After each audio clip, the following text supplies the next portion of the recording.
Hello everyone, welcome to the Uncensored match build-up show. Liverpool versus Wigan, pre-season rolls on. Chris, absolutely buzzing for this one on the back of Tranmere. Too right. Footy on a Friday night, doesn't really matter. It's great. Yeah, amazing. I mean, Ross, you'd like to hope for... I mean, Wigan will be quite simply put, a stay and a test than Tranmere. It's kind of similar to what Liverpool did last year, you know, making the steps up. By all accounts, like, I didn't go to the game last year, but we talked to Steve about it, and he was saying like their fans were bang up for it last time. This is the point of these pre-seasons.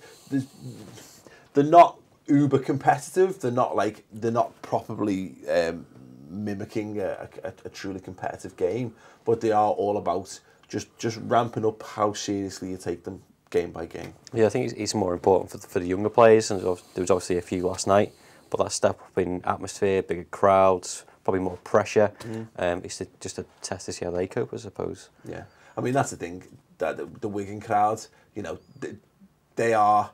The Tranmere crowd was predominantly made up of kids, and there'll be a few Evertonians in there throwing a bit in, and a few Tranmere fans, but like, Wigan fans are just... I'm not saying that they're bad people, per se, but you know, we're right. There'll be a little bit more needle to it. Their players will have a bit more to prove, having just gotten relegated, whether they want to impress the Tranmere game was like family, wasn't it? Yeah. It's friendly.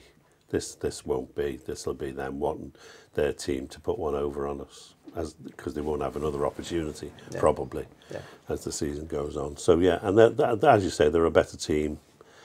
Not doing very well at the moment, but still a better team, better players than Tranmere. Yeah.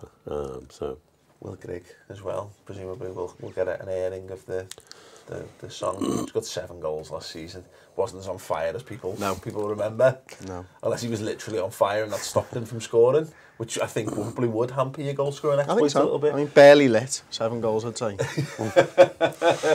Just simmering. it'll give us a few more clues as to what's going on in Jurgen's head on it, whether Trent Alexander-Arnold is, you know, looking like first choice right back or not. You know, whether Flanagan is still in the frame. Well, go on then. Do you see us basically almost putting the same 2 11s I'm hoping that Lallana will get a run out, so that will be slightly different. Yeah.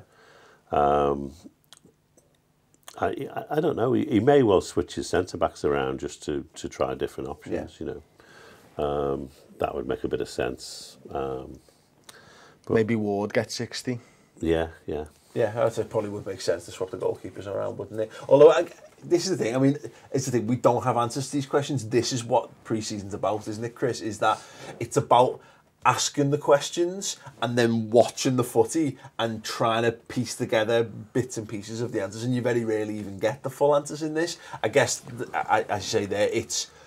Is Karius going to get a run of these games because he wants to play him into some form, because he like last season he clearly wanted him as his first choice goalkeeper, or do we see Danny Ward come in, or is it one of those situations where, well, Mignolet got the vast majority of a season and Ward got an entire season? Karius needs this to get himself up to scratch. Well, it's interesting that Klopp has said that there's no choice made on the number 1 as yet.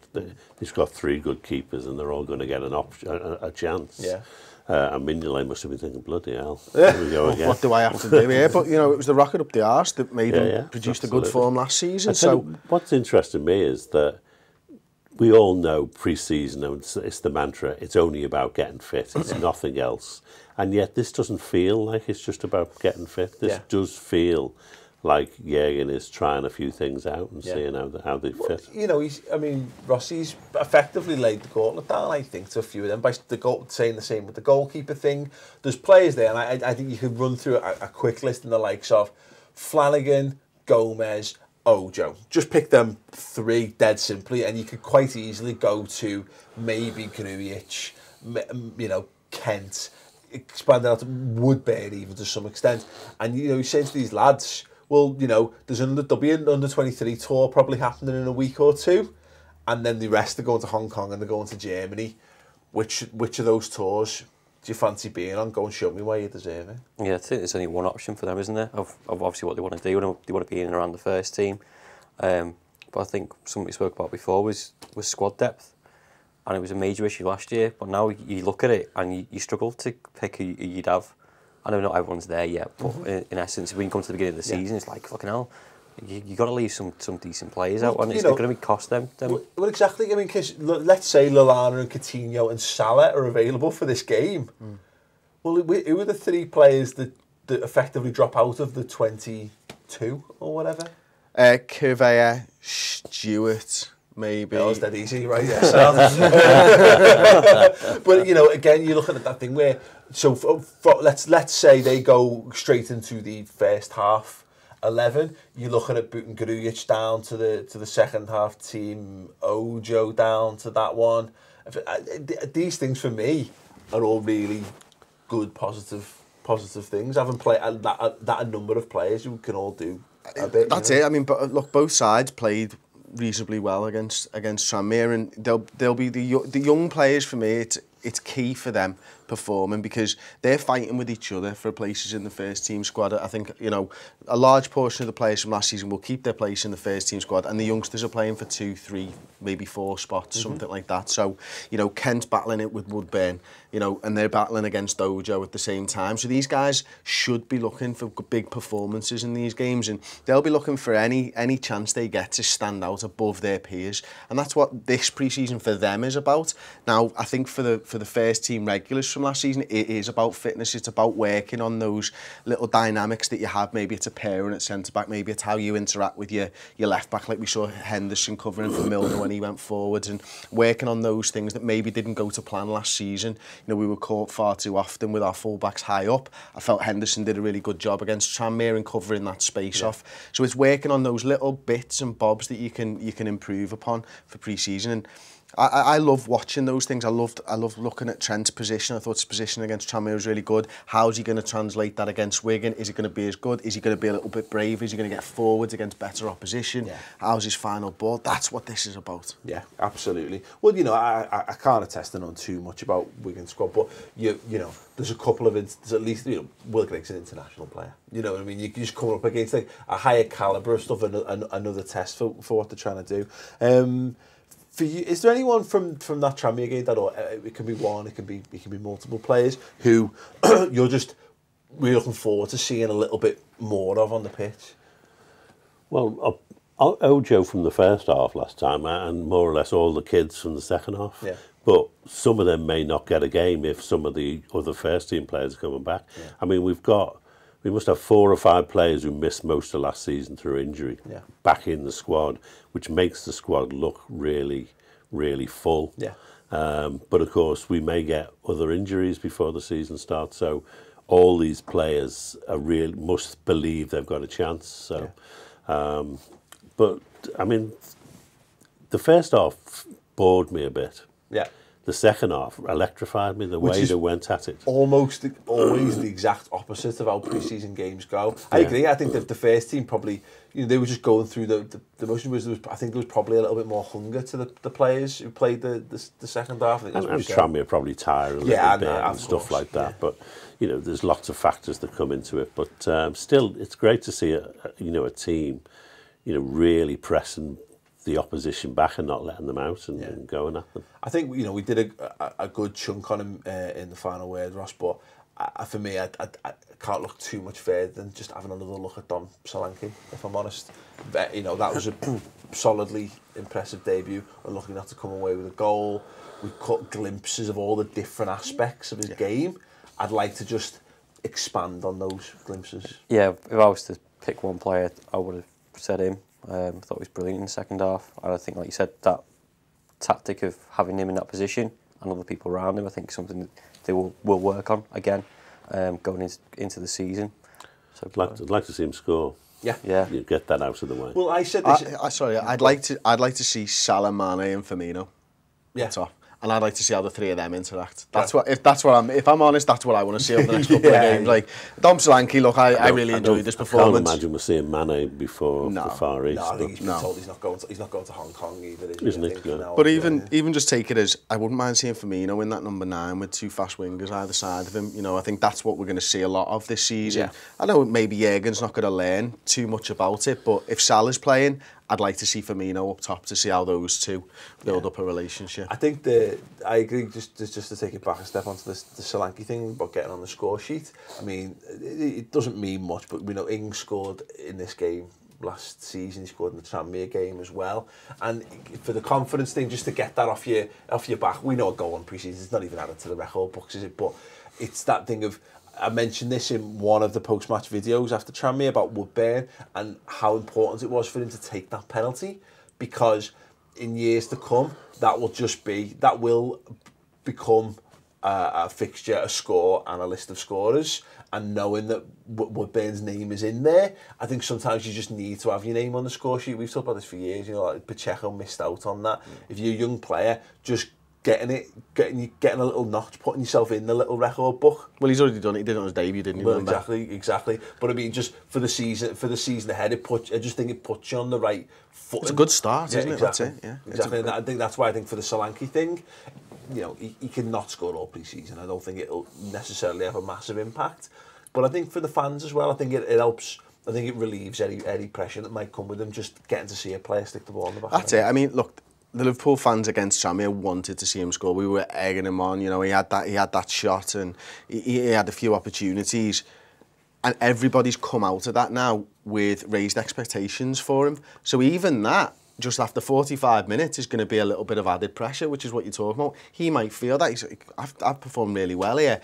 I need to do it again for these fans. And the best way to do that as a striker is to score goals. Yeah, absolutely. It will be interesting. I think again, with each of these games, the passes that we get a clearer picture of how the squad's going to start to shape up. And as we mentioned, I think we will likely see the likes of Kiravea and Stewart potentially. Maybe Stewart will be on the fringes, but drop out of the run, and if we get a couple more players in addition.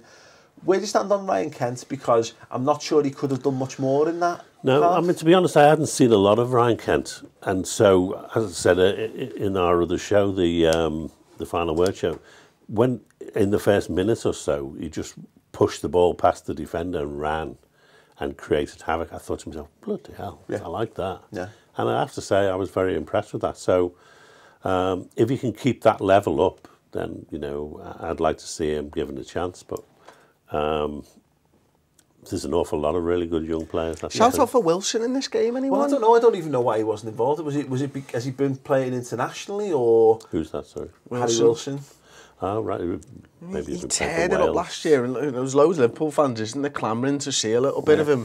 Feels like this might be one of the last games that you get the opportunity if this pre-season. And Avari is presumably still injured, is he, or is he frightened? Well, no, I say that because he went to the under-20, he went to the World Cup, didn't he, at Ajari? So he played as well, didn't he? So I don't know what maybe he's picked. Maybe I feel like it rings a bell that he's picked up a knock, but correct me if I'm wrong if you're watching. But there's an awful lot of really talented young players. Whether any of them ever make it is, you know. Well, that's it. I mean, that's the point. Look at that squad of players that we had available to us, and you know you've got to add Salah, Mane, Lallana, Coutinho, Emre Can. How many times in pre-season have we got to the end of pre-season and said, "Oh, that kid's fantastic. I'm really looking forward to him." Never seen the light of day again. Yeah. I would suspect that. Yeah, I think that's what I mean. The Kent ones is an interesting one. I don't know whether there's anything he can do at this point. I'd like to hope that it is. We just don't have an idea. As I say, this is where we'll start to get a picture of what the squad looks like. Because I think if we keep Kent, if Kent and Ojo both get game time in this one, it would start to feed into what I've been saying. That I think we'll have a slot for one more young winger, who is the understudy to either Mane or Salah, dependent on what we're doing, whether it's injuries or whether it's football and what have you. I'd like a world where Wilson, Ojo, he's going to play Mane and Salah together. There's no doubt about that. So you need understudies, well, at least one, don't you? And you know, Ojo obviously made a bit of a claim for that.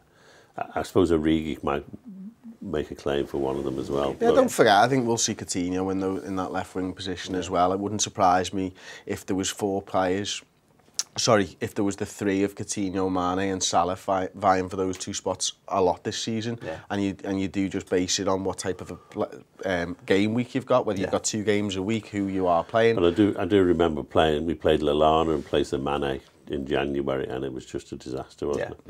You know, so taking someone out of a position to fill one of those roles instead of having a specialist who's waiting in the wings. That's it, and that's what I'm saying, is you've got Coutinho, who can play there, who's not shit on that left-hand side. You've got Mane, you've got Salah, and then what I'm saying is if Coutinho fits into, say, a number 8 position, or he's playing deeper, and he's playing well, to move him out of that to cover for, say, Salah being injured, strikes me as being the wrong way to go. Yeah, no, I agree with that. I think what I'm trying to say is that I would suspect that Coutinho is going to be a fixture in that left-hand side, and I can envision games where it's Coutinho with Salah on the right or Coutinho with Mane on the right. Yeah. I don't think it's just cut and dry personally that Coutinho's just going to play centre mid. Oh yeah. But I think the point is, like, this time last year we all thought Lallana was still a winger, so you could see the development where Klopp's decided that Coutinho is that centre mid, and exactly, and that's what this pre-season's all going to be about. But as I would suspect that we will need, if this season we will definitely need 4 players